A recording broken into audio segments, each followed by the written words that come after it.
So, herzlich willkommen zu einem neuen Video der Firma 9FF und hier ist schon wieder ein lautes Auto. Okay, was machen die hier? Ist das hier ein Fahrerlehrgang oder was? Interessant. Naja, kommen wir zurück zum Video. Herzlich willkommen zu einem neuen Video der Firma 9FF. Wir befinden uns hier immer noch am Oldtimer Grand Prix. Heute Samstag. Für mich Tag 2, für Matti schon Tag 3. Der war gestern schon ganz lang hier. Ja, ich würde sagen, wir starten jetzt gleich langsam mal in den Rundgang. Laufen mal rum, gucken uns hier mal ein paar Autos an. Zeigen mal, was hier ein bisschen so los ist.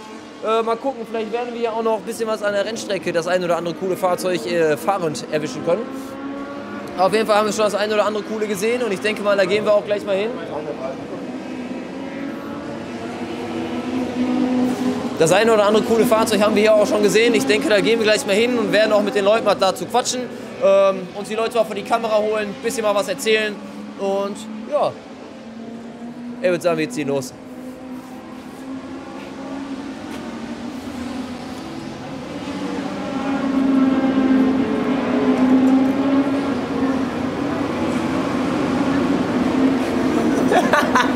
Ich muss sagen, das finde ich ziemlich cool. Ich hatte nämlich schon lange mal die Idee, ein TT als Track-Tool zu machen. Und ich würde sagen, das ist schon ganz schön ernst. Nein, ist echt mega cool. Also wenn man sich das Auto mal anguckt, auch Diffusor und so, das ist schon mal echt Endstufe bei dem Auto. Das ist schon sehr, sehr cool. Kompromisslos gebaut, würde ich mal behaupten. Meine, guckt mal den Flügel an. Junge, was ist denn hier los? Meine, damals bei den TTs war das ja bekannt, dass sie jetzt ja nicht gerade unbedingt aerodynamische Wunder waren und sich ja gerne mal abgeflogen sind. So, nämlich genau durch diesen kleinen Entenwürze, weil der nämlich früher nicht drauf war in der ersten Serie. Bei den Autos haben sich ganz viele damit zerlegt. Ja, da gab es nämlich eine Rückrufaktion, da wurden die alle zurückgerufen und haben alle so einen Flügel bekommen. Das war nicht genau der sah ein bisschen anders aus. Ja, deswegen würde ich mal behaupten, haben sie bei dem Auto auch noch diesen Riesenflügel da drauf gemacht, damit das auch wirklich gut funktioniert. Weil eigentlich sind die Dinger von der Performance mega. Gewicht ist gut. Motor gut, Allrad gut, geile Sache.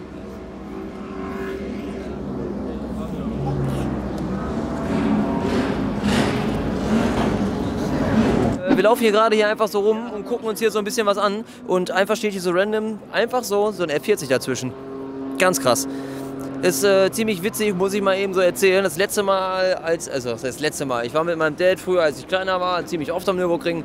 Und ich weiß, das werde ich nie vergessen, da saßen wir im 906 Turbo von meinem Dad und sind gerade auf die Landstraße gefahren, gerade von der Autobahn runter, am Kreisverkehr links. Das kommt uns entgegen in der F40. Seitdem immer, ich weiß nicht, immer wenn ich zum Ring fahre, muss ich an der F40 denken. Und komischerweise sehe ich auch jedes Mal, wenn ich hier bin.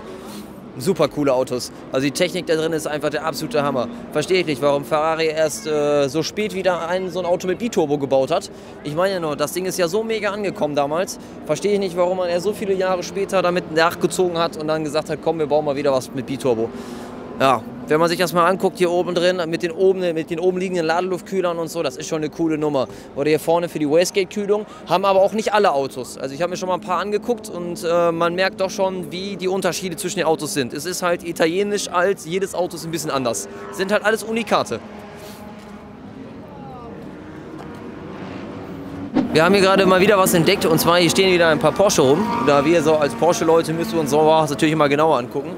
Das fängt hier schon an mit schönen Autos, aber wir gehen mal ein bisschen weiter. Da steht nämlich noch etwas, das ist noch viel cooler. Etwas, was man nie sieht und vor allem wahrscheinlich auch keiner von euch so auf dem Schirm hat.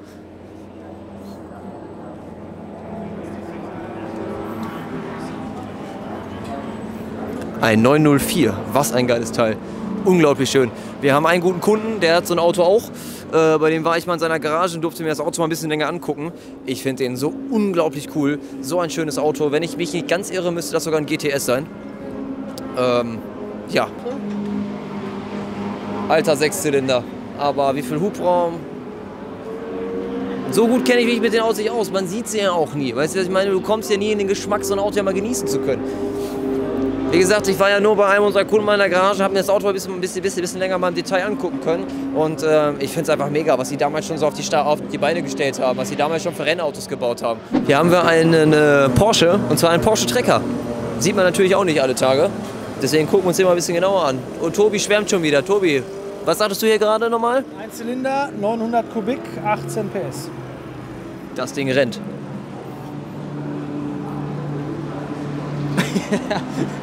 Unglaubliche Begeisterung. Nee, das war gelogen. 18 km/h, glaube ich. 18 km/h, ja. Ich bin ganz ehrlich, also bei den Dingern bin ich raus. Ich weiß, dass es davon unglaublich viele Ausbaustufen gibt von den Traktoren. Aber auskennen tue ich mich damit ganz ehrlich überhaupt nicht. Aber schön sind sie. Schön. Elfenbeinfelge. Mhm. Ja. Ja, du kennst dich damit schon ein bisschen mehr aus, weil du dich mit dir auch schon ein bisschen auseinandergesetzt hast.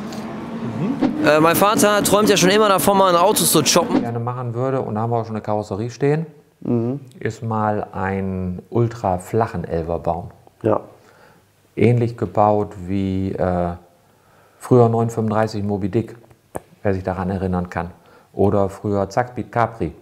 Sowas Ähnliches. Das heißt, unten ein Stück weg, Dach ein Stück flacher, Elfertechnik drin lassen. Das würde ich gerne nochmal machen. Ja, so richtig gechoppt. Mal wieder was Wildes, was wirklich Wildes, wo jeder sagt, so, ey, das kannst du doch nicht bringen. So. Ja, was aber trotzdem genau aussieht wie ein Elfer, Ja. nur quasi einmal gedrückt, Ja. in alle Richtungen. Deutlich Das flacher. finde ich sehr cool. Zu verbreitern und so weiter und so fort. Ich denke, genau das würde er richtig geil finden. Wir haben nämlich mal eine Karosserie gekauft, also ich habe die beim Kollegen besorgt, von einem 997 Turbo. Die haben wir auch schon mal vermessen, das alles mit dem TÜV durchgesprochen. Das heißt, es gibt einen Plan, wie wir einen 997 choppen, tiefer und breiter machen. Wie möchten wir das immer? Tiefer, breiter, lauter. Geil.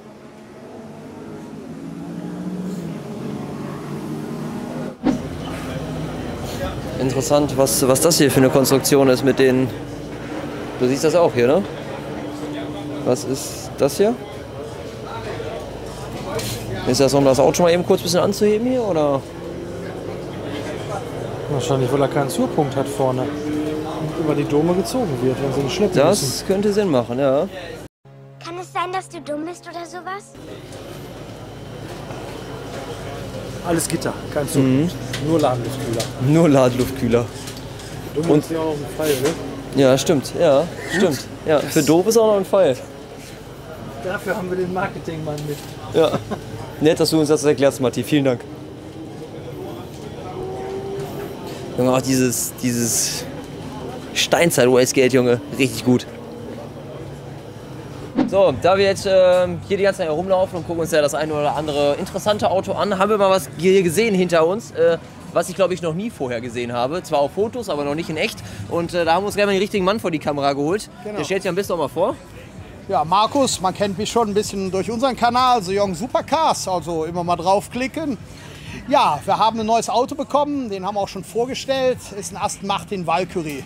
Besonderes Auto, 150 Stück als Coupé gebaut worden und ja, eine einzige Ingenieurskunst, was die Geometrie angeht. Ja, ist von unglaublich. Avin Newey halt, hat er sich mal gewünscht, hat er dann auch umgesetzt und es ist das so, was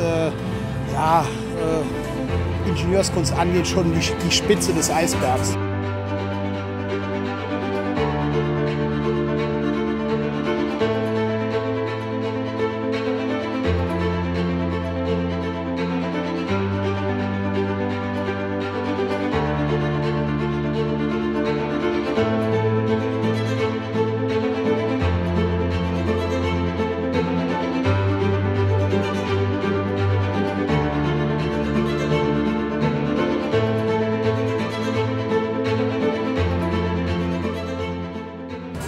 Ja, wir sind hier heute, wir sind von dem Carsten eingeladen worden, Prill.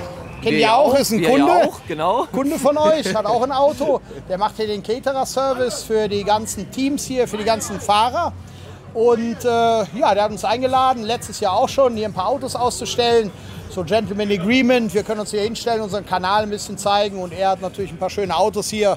Klar, ist und ja auch sehr interessant. Das sind immer ja was Sachen, die vor. man sonst nicht sieht, ne? Genau. Ja, ich denke, Carporn macht er gleich selber. Ja, zum Auto ist ein 12-Zylinder-Motor verbaut, 6,5 Liter. Hat wirklich 1001 PS als reiner Sauger, also kein aufgeladenes Fahrzeug.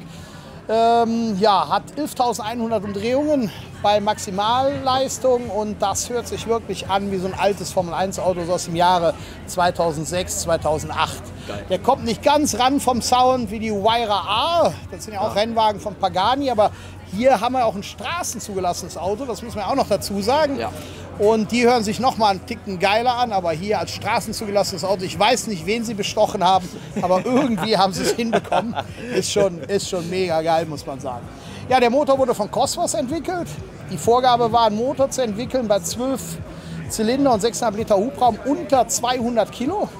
Das haben sie auch erstmal geschafft mit 194 Kilo. Allerdings hatte man ihnen irgendwie nicht richtig verständlich gemacht, dass es keinen Hilfsrahmen geben wird. Ihr wisst selber, was das bedeutet. Ja. Der Motor überträgt alle Kräfte und alles, was hinten verbaut ist, selber ans Monocoque. Ja. Da mussten die noch mal ein bisschen nachlegen. Das vibriert sich dann schnell kaputt. Ja, und nachher ist es aber bei 204 Kilo gelandet. Ich denke, das ist auch eine Wahnsinnsleistung. Ich weiß nicht, was die Motoren wiegen bei euch. Nee, also die Porsche-Motoren. Porsche-Motor, sag ich jetzt mal 997 Turbo. Wenn es mit Turbo ist und mit allem drum und dran, 120, 130 Kilo. Und das ist nur ein Sechszylinder. Ja, ja. Ist ja nur ein Sechszylinder. Ne, da fehlen ja nochmal 6. Ja. Also ist wirklich cool geworden. Ja, aerodynamikmäßig muss ich sagen, ja, können wir rumgehen. Ja, weil es ist echt unglaublich, weil es ist echt ja Formel-1-Technik für die Straße. Ne? Egal, wo man hinguckt. Also es hat echt nichts mehr mit einem normalen Auto zu tun. Wenn ihr jetzt einfach mal nach vorne durchguckt, viele fragen mich immer hier am Stand, wo tut ihr die Beine hin? Das ist wirklich ein Monocoque. Das heißt, du sitzt mit dem Hintern wirklich tiefer und die Beine kommen wirklich etwas höher, dann wie beim Formel-Auto. So wie im Formel-1-Auto. Ja. Werden dann da reingetan, genau, kann man mal sehen. Ja, es ist... Das ist Kunst, also es ist wirklich Kunst auf Rädern. Also egal, wo man hinguckt, man findet immer irgendwie ein neues, schönes Detail. Wobei, Kunst will ich nicht sagen, es ist wirklich hier gar nichts schön gemacht worden, sondern man ist wirklich der Aero gefolgt. Ja. Es hat alles hier, wie damals bei McLaren Senna, es hat hier alles eine Funktion. Beim Pagani ist es so, da wird wirklich darauf geachtet, dass alles penibel stimmt. Genau. Ist trotzdem schnell, aber hier ist es wirklich in erster Linie Aerodynamik, die man versucht hat zu finden. Und man muss sagen, 1700 Kilo bei fast keinem Flügelwerk ist schon eine Hausnummer. Ja. Und ja, hat man alles richtig gemacht. Definitiv. Gut, ist ja eigentlich ein reines Red Bull Auto, hat ja gar nichts mit Aston Martin zu tun. Die haben den Vertrieb dann übernommen, die waren ja zusammen in der Formel 1, haben das Auto ein bisschen zusammen auch entwickelt, aber das meiste kam halt durch Red Bull. Die haben aber keinen Vertriebsweg, also hat man es Aston Martin überlassen, das Auto dann zu vertreiben, zur Gewährleistung abwickeln und so weiter. Der hängt ja ein bisschen mehr mit dran, auch Service. Genau, deshalb ist es so geworden. Ja, ansonsten muss ich sagen, speckmäßig haben wir uns viel Mühe gemacht. Ja, ist wunderschön. Also die Farbkombination ist der Hammer mit dem Silber und Blau. Ich bin sowieso ein Blau-Fan. Ja. Also Auto ist wunderschön. Ja, sind Titanfelgen auch gewählt. Ja. Auch mit Bronze dann, genauso die Streifen. Die Nähte auch im selben Farbton einfärben lassen extra. Auch mit dem Innenraum, also es matcht alles sehr gut. Auto ist echt schön. Wobei ich schon fast gedacht hatte, ich wäre zu konservativ gewesen für den Supersportler, aber ich muss sagen, das Auto spricht für sich. Das Auto spricht für sich, definitiv. Da konnte man ruhig etwas konservativer rangehen, ein bisschen eleganter. Ja, steht dem Auto auch ist gut. Trotzdem ein guter Sportler geworden. Ja, und vor allem hatten wir gerade auch schon gesagt, auch wenn man sich mal so Bremse und sowas anguckt, ne, das ist natürlich Formel 1. Ne? Formel 1, ne, auch allein die Dicke der Scheibe und sowas. Ja, vorne haben wir wirklich 48 mm Bremsen.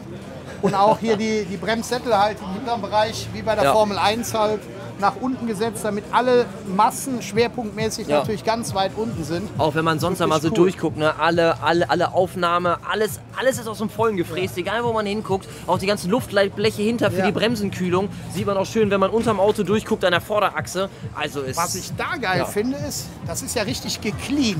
Ja. Das heißt, wir sehen die ganzen Querlenker wie bei der Formel 1 natürlich rein aus Carbon.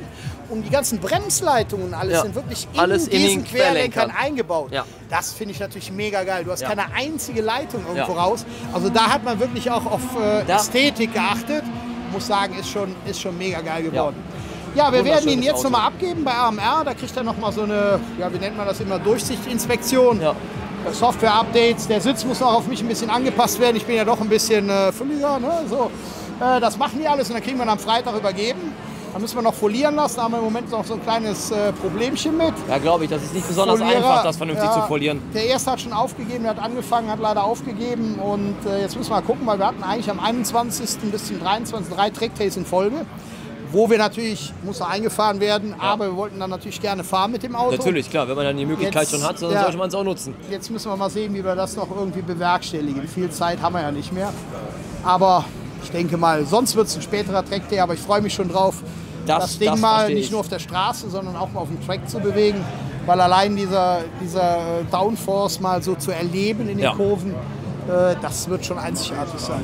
Und ich bin sehr gespannt. Ich würde ihn super gerne mal hören. Also, wenn es da mal soweit ist bei so einem Track Day, da bin ich gespannt. Sag gerne Bescheid, komme ich auf jeden Fall vorbei. Das Ding will ich mal in Aktion sehen. Ja. Das ist bestimmt der Oberhammer. Sehr, sehr schön. Ja, heute haben wir leider im Anhänger stehen. Hat den folgenden Grund. Heute Morgen war ja nur schlechtes Wetter, habt ihr gesehen. Ja. Wir wollten nicht immer rein, raus Nein, und so. Uns war es zu schade. Wäre zu schade. Morgen definitiv. einfach nochmal vorbeikommen. Morgen haben wir schönes Wetter, werden wir wieder hinstellen, wie am Freitag auch. Da kann man auch schön da drum rumgehen, können wir einen geilen Carport noch drehen. Aber heute haben wir mal gesagt, den Hänger kriegen wir schneller zugezogen. Wir stellen den Hänger hier hin. Schön war es eigentlich. Viele haben gesagt, jetzt kann man endlich mal auch so ein bisschen unter das Auto gucken. Genau, weil jetzt steht ja hinlegen. wie auf so einem Podest. Man hat das Auto aus einem ganz anderen Blickwinkel. Weil normalerweise guckt man von oben immer so drauf. Aber jetzt guckt man halt auch gerade auf solche Details, wie halt auf der Bremse, die ganzen gefrästen Zentralverschlussadapter und so. Also es ist schon sehr, sehr cool. Ja, dann bedanke ich mich vielmals für die Zeit Ich auch. und dass wir uns das schöne Auto hier mal ein bisschen genauer angucken durften. Gerne immer wieder und kommen morgen einfach nochmal vorbei. Und so wir machen wir kommen das. auch mal. Ihr habt Genau, ja auch einen kommt uns gerne interessanten besuchen. Stand. Ja, Und eher bei dann, uns am Stand oder auch bei uns in der Firma. Ich Da habe gibt es ja auch gehört, mal ihr habt interessant zu gucken. schöne Projekte. Da würde ich mich auch mal so ein bisschen einbringen. Ja, das eine oder andere wird da noch ganz Cooles kommen. Ich würde sagen, Leute, habt noch einen schönen Tag. Ciao, ciao und Bis zum nächsten Mal. Genau, wir sehen uns. Bis dann. Ciao. Ciao, ciao. Wie man hinter mir sehen kann, hier stehen auch noch ein paar andere Fahrzeuge. Erzähle ich jetzt noch gar nicht zu viel darüber, sondern das kommt in dem nächsten Teil. Ich will jetzt auch keine Namen nennen, aber wir produzieren eigentlich für sehr namhafte Hersteller und Tuner in der Automobilbranche Bauteile aus Carbon, Komplettumbauten. Jetzt so ein bisschen unter Zugzwang steht, wenn nur 15 Fahrzeuge gebaut werden. Und Muss man sich schnell für eine Farbe entscheiden, weil sonst ist sie weg. Genau. Wir haben jetzt komplett die gesamte Front aus einem Stück in unserem Auto klar gebacken und das Feedback war phänomenal. Das heißt, man merkt die Nachfrage nach Linienführung, weichen Formen, wie es früher in den 50er, 60er definitiv da.